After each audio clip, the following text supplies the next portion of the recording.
Maëlys Ferrer, bonjour. Vous êtes directeur d'investissement et membre du comité de direction du Fonds stratégique d'investissement. Vous venez de confirmer une souscription de 25 millions d'euros aux 40 millions d'euros d'augmentation de capital de la société Valneva, un spécialiste des vaccins et des anticorps. Quelles sont les modalités de cet engagement financier, la nature et la forme de votre souscription? Très bien, merci. Vous venez d'en dire déjà quelques mots. On s'est engagé et on a pris cet engagement dès le mois de décembre dernier, au moment de l'annonce du projet de rapprochement entre Valneva et Intercell. Nous avions indiqué que nous étions prêts à nous engager pour souscrire à l'augmentation de capital de la structure fusionnée. Donc nous sommes aujourd'hui à la veille du lancement de l'opération, et donc nous avons confirmé notre engagement, qui est un engagement ferme, de souscrire à cette augmentation de capital, et notre engagement, comme vous l'avez dit, porte sur 25 millions d'euros sur une opération totale de 40 millions d'euros.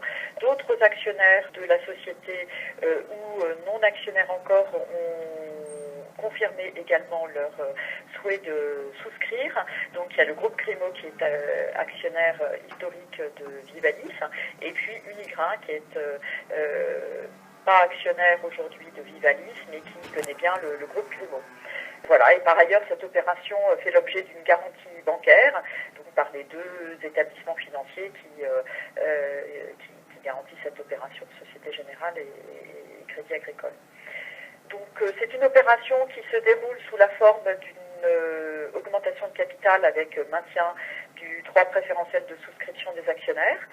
Le FSI n'est aujourd'hui pas actionnaire, et donc il va acquérir des droits préférentiels de souscription auprès de Groupe Crimo et apportera les 25 millions d'euros sur la base des droits préférentiels de souscription qui auront été acquis. Les conditions de l'émission ont fait l'objet d'une note d'opération qui a été visée par l'AMF.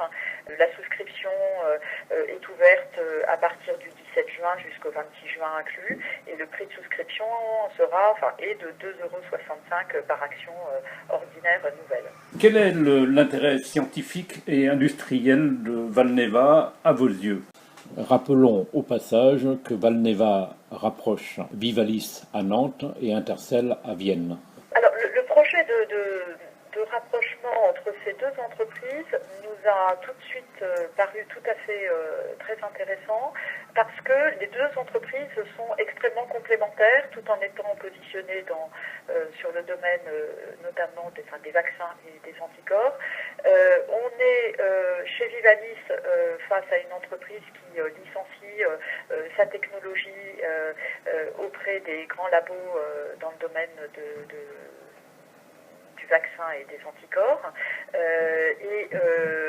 Intercell est une société qui a développé en interne des produits, notamment un qui est commercialisé, qui s'appelle le vaccin Ixiaro contre l'encéphalite japonaise. C'est un vaccin dit du voyageur, vaccin de niche. Et donc on a des savoir-faire de part et d'autre de l'entreprise qui se complètent totalement.